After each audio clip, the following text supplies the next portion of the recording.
The photograph is unremarkable at first glance. A manuscript page photographed under museum lighting, catalogued as Manuscript Français 2810, dated to the mid-14th century. The caption beneath it is calm, almost apologetic.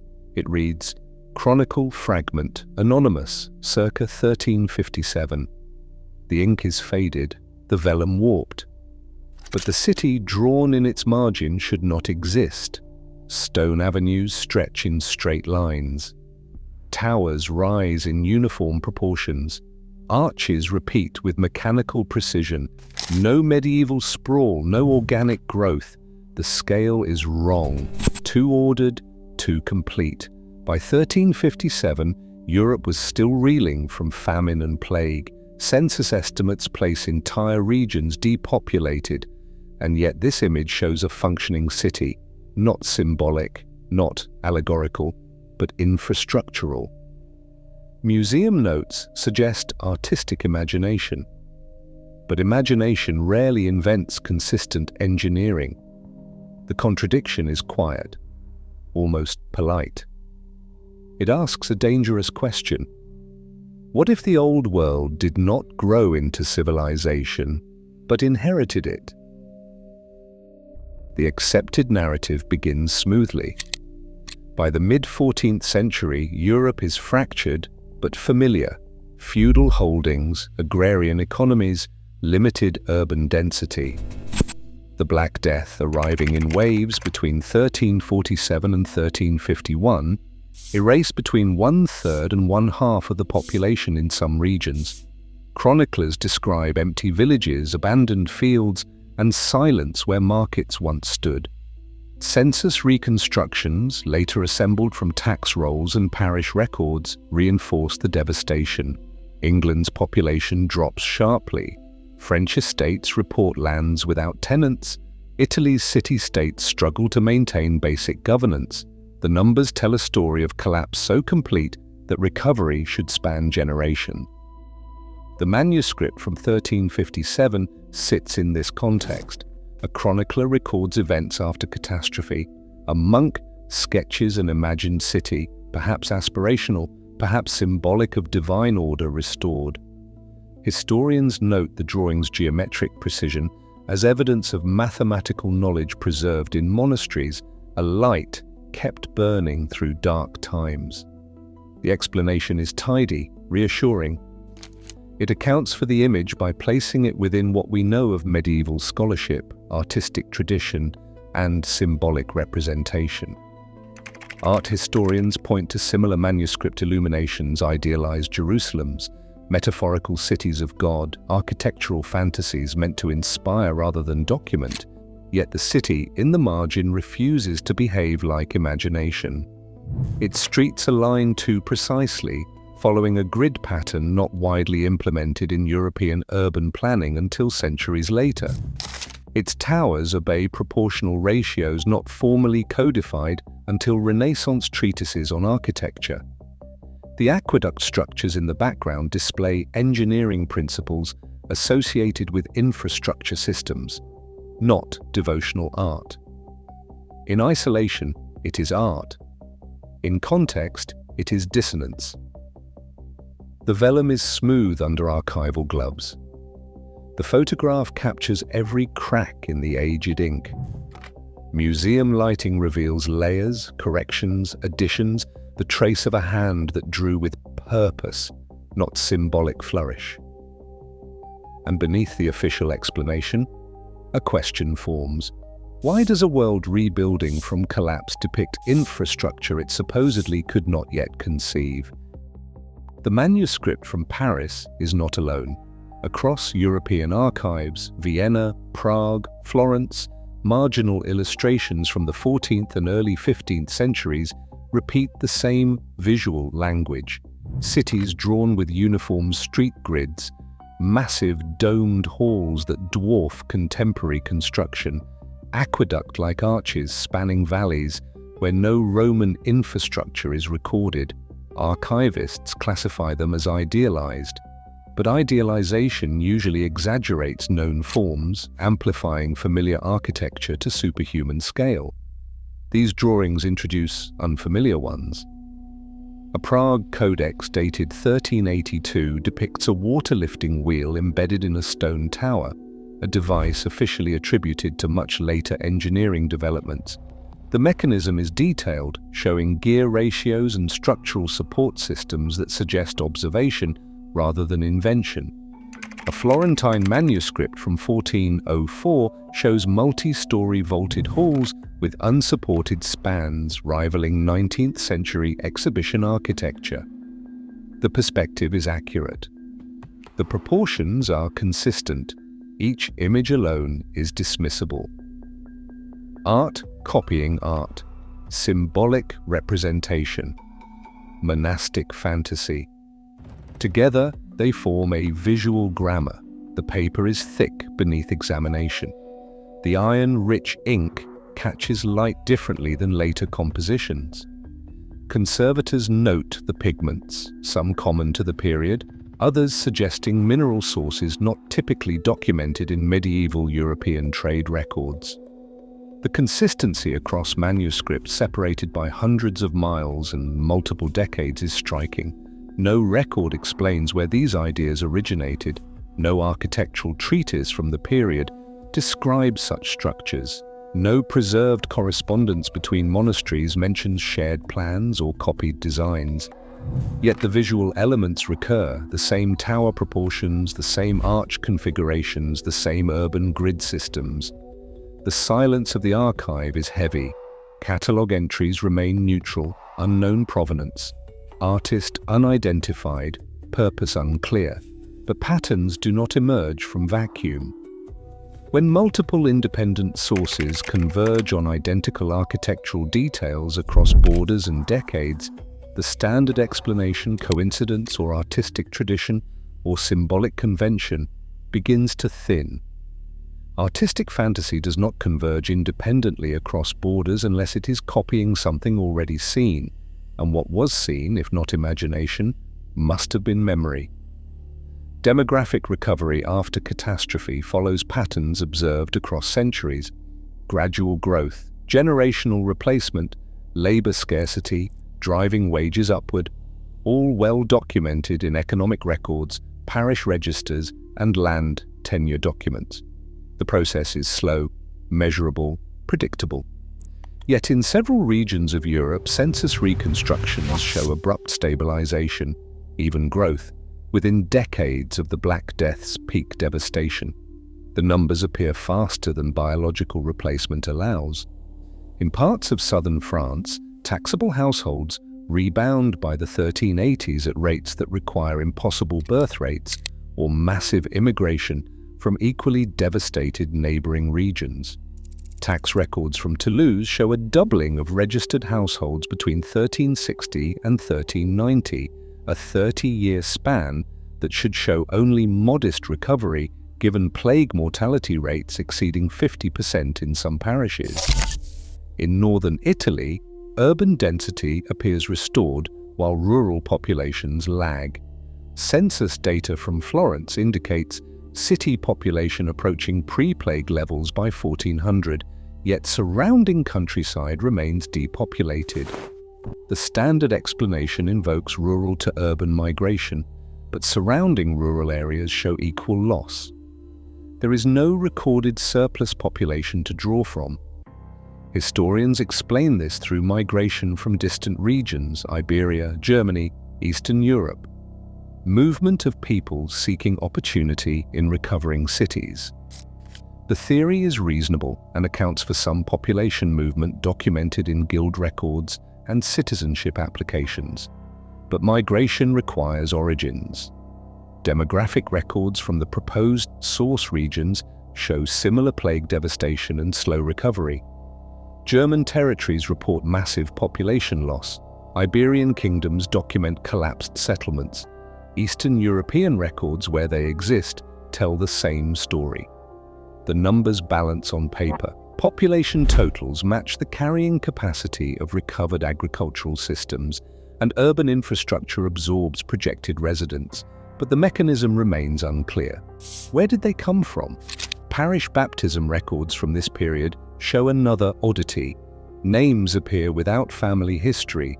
Individuals enter registers without documented parentage or regional origin. The notation repeats across dioceses. Origin unknown. Parents deceased from elsewhere. Population returns without origin leave a shadow where ancestry should be, and shadows, when numerous enough, begin to form their own shape. Architecture does not lie easily. Stone remembers labor, the hands that quarried, hauled, carved, and placed each block. Construction techniques leave signatures, tool marks, joinery methods, material sources, and the organizational systems required to coordinate workforce and supply chains. Cathedrals attributed to the late medieval period often display construction techniques that imply uninterrupted expertise even after documented workforce collapse. Vaults rise with mathematical precision. Foundations integrate drainage systems that require long-term planning and engineering knowledge that should have been lost when master builders died in plague waves. At Chartres, rebuilding begins remarkably soon after the fire of 1194 and continues through the plague years with minimal documented interruption. The cathedral's construction shows no regression in technique, no loss of architectural knowledge, no gaps that would indicate workforce collapse and skill recovery. The flying buttresses demonstrate engineering sophistication equivalent to structures built a century later in more stable periods. In Cologne, continuity persists across supposed generational loss. The cathedral's construction spans centuries, yet technique remains consistent. No archaeological evidence suggests abandoned tools, incomplete sections left to decay, or subsequent generations relearning lost methods. The stonework flows seamlessly across the very decades when demographic collapse should have scattered specialized craftsmen. Official explanations cite the guild system preserving knowledge, the church maintaining institutional memory, isolated workshops surviving plague through luck or location. These factors account for some continuity, but complete preservation of complex technical knowledge through catastrophic population loss is unprecedented in architectural history. When the Roman Empire collapsed, construction techniques regressed for centuries. When Constantinople fell, sophisticated building methods were lost. Yet medieval European construction shows no regression. No training gap appears. No technological relearning is evident in the stonework. The buildings behave as if their builders never disappeared. Stone is cool under examination. Mortar composition remains consistent across decades that should show interruption. Quarry marks indicate unchanged source materials and transport systems that should have fractured under demographic pressure. The scale implies workforce numbers that official population records cannot account for. Civilizations forget skills before they forget people, unless the people were already there, unless the expertise was inherited rather than developed, maintained rather than learned. Early photography introduces a new anomaly, quieter than architectural impossibility and equally persistent. Daguerreotypes from the 1840s and the 1850s show cities, Paris, Boston, Philadelphia, New York, nearly empty. Streets stretch vacant in frames that should capture bustling urban life. Explanations often cite long exposure times. Daguerreotypes required subjects to remain motionless for extended periods, measured in seconds or minutes depending on lighting conditions. Moving pedestrians and carriages would blur into invisibility, leaving only static architecture visible. Photography manuals from the period acknowledge this limitation, and early photographers specifically chose early morning hours to minimize movement. The explanation is technically sound, and it accounts for most empty street photography from this era. Yet some images capture sharp details that contradict that explanation. Flags, flutter, shadows, crisp and defined, weather vanes showing clear rotation, fountain water caught in distinct streams, all indicating faster exposure times than the blur everything moving explanation requires. If the exposure captured these moving elements, why do the streets remain barren? An 1842 daguerreotype of Boulevard du Temple in Paris shows two figures, a bootblack and his customer, standing still long enough to register. The rest of the wide boulevard, a major thoroughfare through a city of over 1 million residents, is empty, not blurred.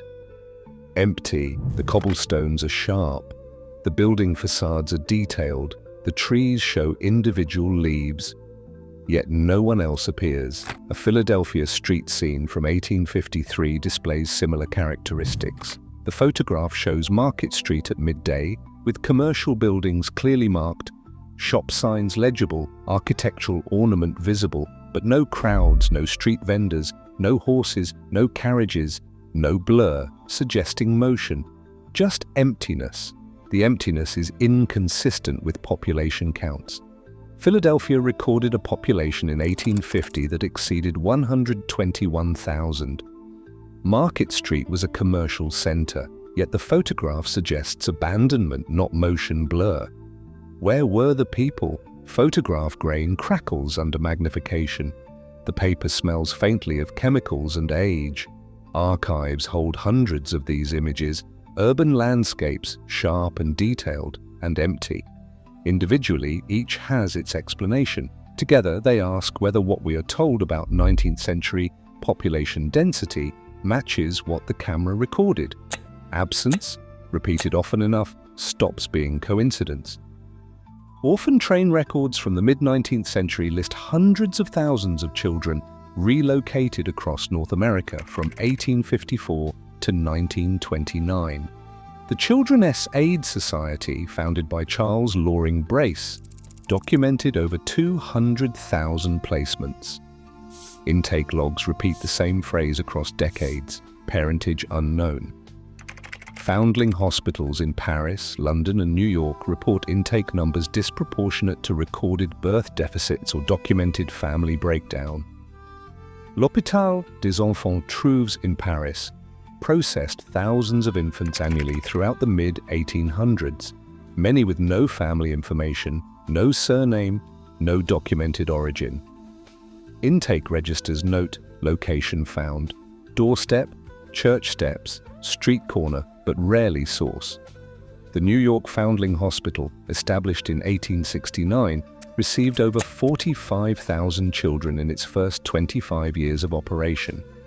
The scale overwhelms standard explanations of poverty and family crisis. While industrial urbanization certainly created hardship, and immigration certainly disrupted traditional family structures, the sheer volume of children without documented parentage suggests something beyond normal social breakdown.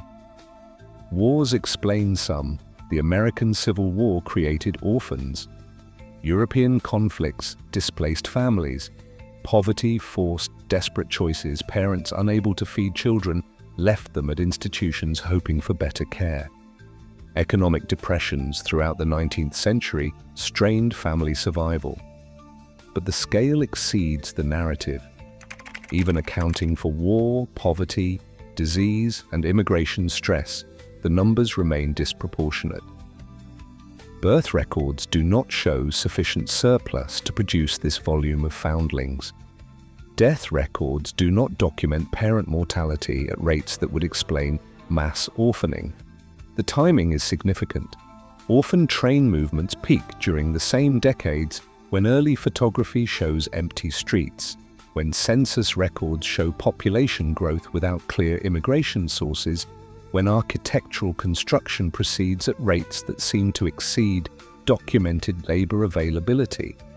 This disproportionate pattern invites a closer look. The system itself displays unusual efficiency, coordinated placement networks spanning thousands of miles, standardized documentation, organized transport, systematic distribution to rural families.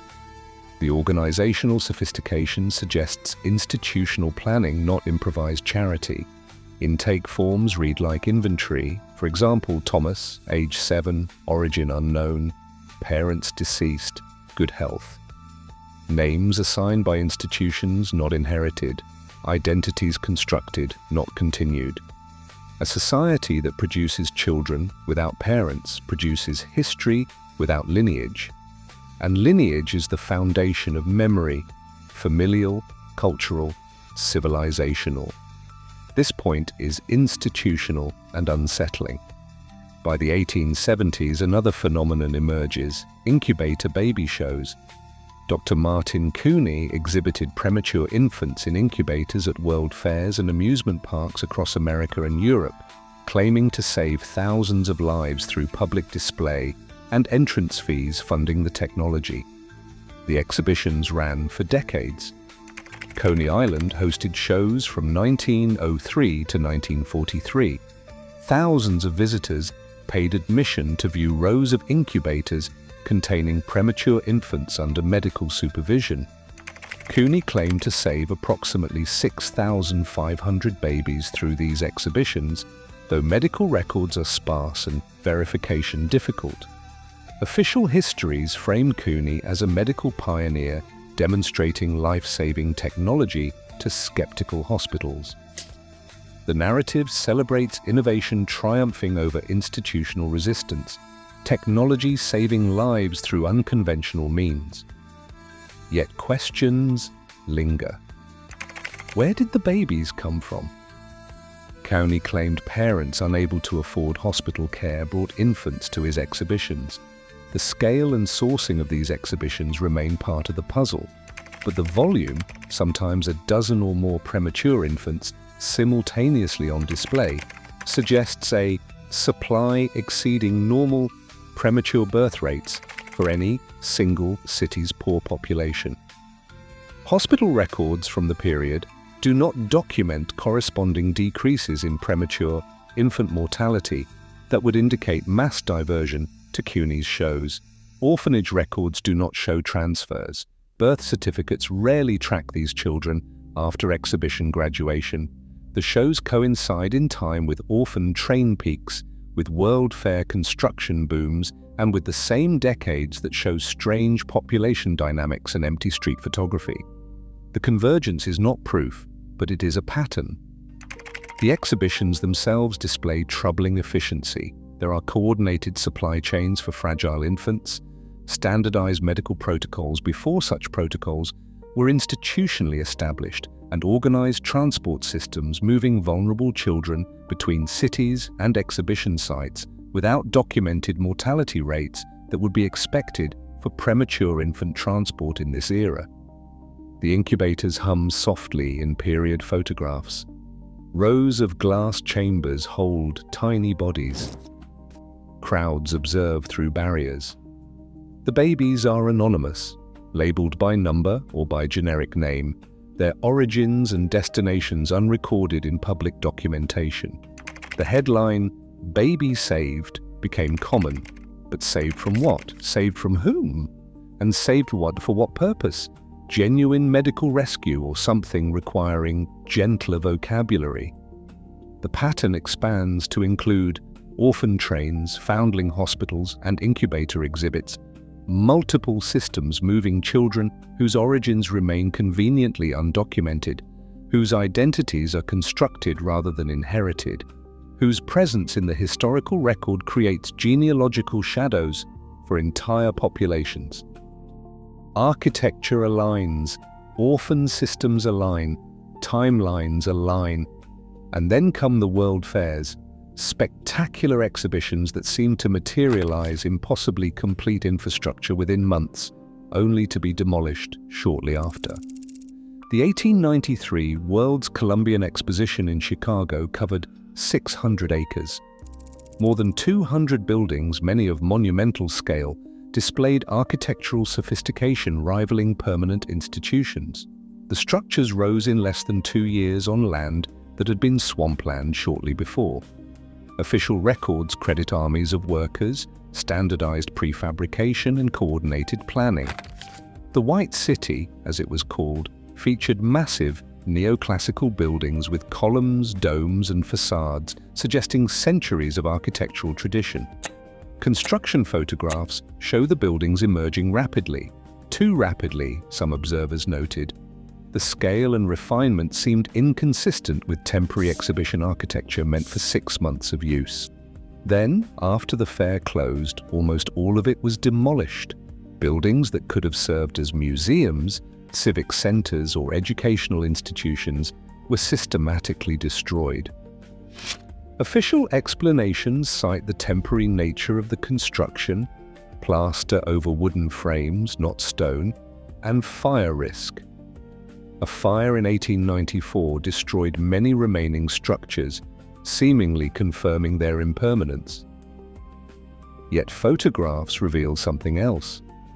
The buildings displayed detail and proportion, suggesting permanence. Interior spaces rival established museums in scale and finish. The infrastructure, roads, water systems, electrical networks represent significant engineering that seems excessive for 6 months of use. Paris 1900, San Francisco 1915, St. Louis 1904. The pattern repeats. Massive exhibition complexes erected rapidly, displayed briefly, demolished completely. Each fair produces thousands of photographs, documenting structures that contemporary observers described in terms usually reserved for permanent architecture. Words like magnificent, eternal, monumental. Catalogues describe them as temporary, yet construction quality rivals permanence. Material investment seems disproportionate to duration, and the synchronized global timing, world fairs proliferating across continents during the same decades, alongside orphan waves, empty street photography, and population anomalies, suggests coordination beyond simple cultural fashion. What if these were not temporary at all?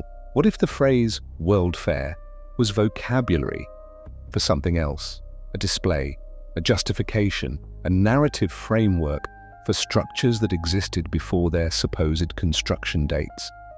The hypothesis is quiet.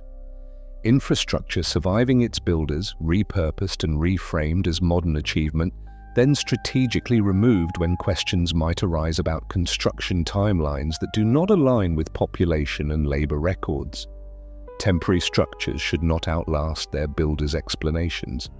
But these did, in photographs and in questions that remain. What if catastrophe did not merely kill, but cleared? What if infrastructure survived its people, and what followed was not rebuilding but repopulation? The hypothesis is quiet, not explosive. No single document states it, no archived memo outlines the plan, but patterns whisper it through accumulated evidence that refuses to align with official narratives of gradual progress, organic growth, and civilizational advancement. A depopulation event larger than recorded, population collapse exceeding what tax rolls and parish registers indicate. Not just the Black Death's documented mortality, but something more complete, leaving behind not just empty villages, but empty cities, intact, functional, waiting. A managed repopulation appears through systems that suddenly proliferate in the same era. Orphan trains distributed children without documented parentage across continents.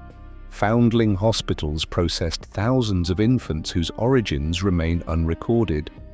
Incubator shows moved premature infants through public exhibitions while obscuring genealogical connections. Institutional memory control operates through careful curation.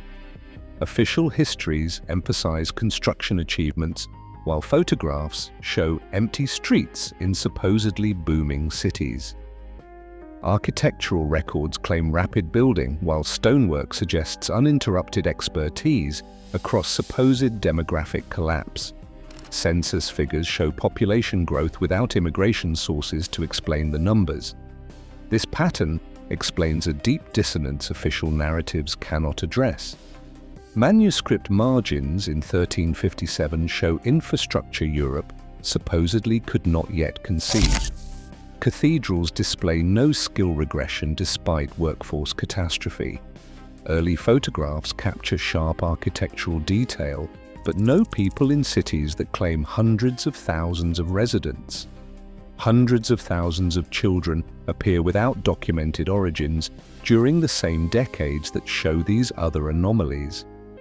World fairs become not celebrations of progress, but showcases of inheritance. Existing structures are displayed temporarily, then demolished to maintain the narrative of gradual advancement. The careful destruction prevents questions about construction timelines that do not align with labor availability and technological development. Population numbers stabilize faster than biological replacement allows because people are distributed into empty infrastructure, not built alongside new construction. Genealogical shadows emerge because distributed populations lack deep ancestral roots in the places they suddenly inhabit. The reset hypothesis does not claim conspiracy in the dramatic sense. No illuminated organization directing events, no explicit documentation of intentional deception. Rather, it suggests pragmatic management of circumstance, institutions responding to depopulation by redistributing survivors into inherited infrastructure while constructing narratives of progress that avoid uncomfortable questions about what was found empty and why. Systems repeat because they were designed to. Photography captures absence because absence preceded photographic arrival. Architecture shows no regression because it was inherited complete. No proof demands belief. Only pattern invites consideration. And the pattern, once seen, cannot be unseen. The city in the margin is no longer fantasy.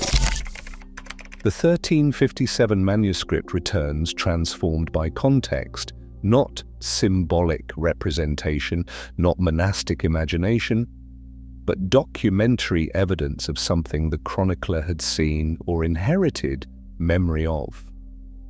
What medieval scholars call artistic imagination may be recollection stripped of context. What archivists label idealized cityscape may be documentation of infrastructure encountered intact, waiting unexplained. The geometric precision, the engineering ratios, the systematic layout are not prophecy of future achievement, but memory of present discovery. The chronicler working in 1357, during or shortly after the Black Death's peak devastation, draws a city that should not exist in his world of collapsed feudalism and empty villages. But what if he draws what he sees? What if the city exists, emptied but functional, waiting for repopulation that official records will later describe as rebuilding? The manuscript sits in its archive case, temperature controlled, humidity monitored. Museum visitors pass it daily, reading the official explanation about medieval artistic expression and symbolic representation. The city waits in the margin, preserved in faded ink on aged vellum, its streets aligned in proportions that medieval Europe supposedly could not yet execute. Other manuscripts echo it: Prague's water-lifting wheel, Florence's vaulted halls, Vienna's urban grids, all dating from the same era, all depicting infrastructure attributed to much later development, all catalogued as imaginative rather than observational. But observation requires something to observe. And imagination usually builds from familiar elements, extrapolating rather than inventing wholesale. These images introduce unfamiliar systems, not exaggerated castles or enhanced churches, but different architectural languages altogether. The pattern suggests an alternative reading, medieval chroniclers documenting inherited infrastructure that official timelines cannot accommodate. Their drawings preserved as artistic curiosity because acknowledging them as observational would require explaining what they observed. What we call imagination may be recollection stripped of context. What we label fantasy may be documentation that no longer fits permitted history. The hypothesis does not demand acceptance, only consideration. It asks whether the comfortable narrative of gradual civilizational progress from medieval darkness to modern achievement might obscure a more complex reality, one where infrastructure preceded population, where inheritance preceded construction, where repopulation preceded cultural memory of what came before. The chronicler signed no name. The manuscript lists no patron, catalogue notes indicate unknown provenance. Just another medieval curiosity, another marginal drawing filed under artistic imagination. But the city remains, drawn with precision that suggests measurement rather than fantasy, documented in ink that has survived 7 centuries to ask its question again. What if the old world did not grow into civilization, but inherited it? Family trees dissolve beyond shallow depth. Genealogical research, increasingly accessible through digitized records and ancestry databases, reveals a curious phenomenon. Documentation fractures consistently at similar chronological points for geographically dispersed populations. 19th century records offer relative abundance. Birth certificates, census entries, parish registers, and immigration documents trace individuals with reasonable continuity. The 18th century shows gaps but maintains threads. But push further back into the 17th and 16th centuries and lines break. Names repeat without clear connection. Family continuity fragments. Parishes show individuals appearing without documented local origin. Professional genealogists acknowledge the difficulty, attributing it to record loss, fire, war, institutional failure, and document decay. These explanations are valid and account for many gaps. 17th century European wars destroyed countless records. Fires consumed archives. Poor record-keeping in earlier periods left fewer documents to preserve. Yet the pattern is strikingly consistent, a widespread fracture at similar points across regions and populations, as if the break represents not random record loss, but systematic discontinuity, populations redistributed, origins obscured, new identities constructed from institutional assignment rather than inherited lineage. Census records compound the mystery. Early census documents often list individuals without birthplace, household members without familial relationship indicators, entire communities populated by people whose origins remain conveniently vague, from elsewhere, origin unknown, recently arrived. The phrases recur across continents and decades. The implication is uncomfortable. Populations lacking deep genealogical roots in places they inhabit. Identity constructed through institutional documentation rather than inherited through family memory. Ancestry that dissolves beyond recent generations because those generations mark not just record-keeping failure but actual discontinuity in population presence.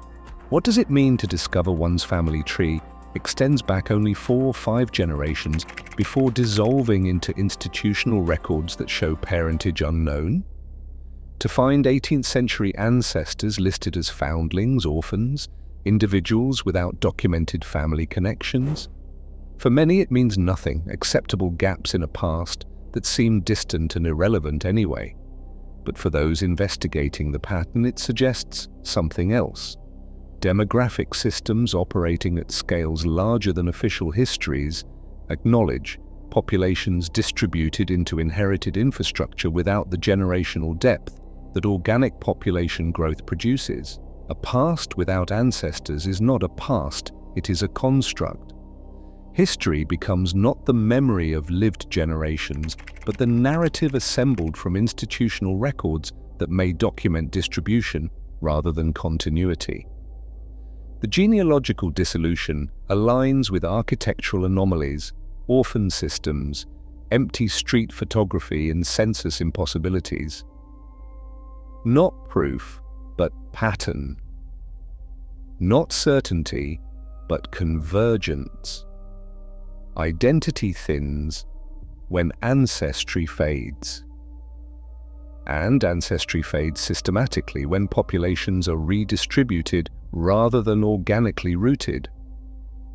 Museums label, archives footnote. Official histories explain, yet none reconcile the whole. The 1357 manuscript is dismissed as artistic imagination. Empty street daguerreotypes are called long-exposure artifacts. Orphan train numbers are explained as poverty responses. World Fair demolitions are called temporary construction. Census anomalies are called migration patterns. Genealogical fractures are called record loss. Each anomaly receives its individual explanation, neatly contained, academically acceptable. The explanations are not wrong within their narrow scope. Long exposures do affect early photography. Poverty does create orphans, records do get lost, but explanations that work individually create contradiction collectively. If medieval art depicted only imagination, why the consistent engineering precision? If 19th century cities were densely populated, why the pervasive photographic emptiness? If population recovered through natural growth, why the sudden census stabilization without documented sources? If genealogical research fails randomly, why the consistent chronological fracture points? Institutional silence becomes evident not through explicit denial, but through careful compartmentalization. Museums do not connect manuscript evidence to demographic records. Historians do not cross-reference architectural timelines with labor availability. Genealogists do not contextualize ancestral dissolution within broader population dynamics. Photography archives do not question emptiness patterns. The silence is not conspiracy, but protocol. Academic specialization isolates evidence. Institutional boundaries prevent synthesis. Professional standards discourage speculative pattern recognition that crosses disciplinary boundaries. And so, the manuscript sits in Paris, carefully preserved and narrowly interpreted. The daguerreotypes occupy photography archives, technically explained but contextually isolated. Orphan train records fill social history collections, understood as welfare response, but never connected to census anomalies or genealogical fractures. World Fair documentation celebrates architectural achievement, while demolition orders go unquestioned. Each piece of evidence is managed, contained, explained just enough to prevent questions that might lead elsewhere. Not through coordinated suppression, but through systemic compartmentalization that treats investigation beyond approved boundaries as unprofessional, speculative, fringe. The psychological mechanism is familiar. Consensus reality exerts pressure. Questioning foundational historical narratives invites professional marginalization. Connecting evidence across disciplinary boundaries risks reputation. Suggesting civilizational inheritance rather than progress challenges identity narratives that cultures depend upon.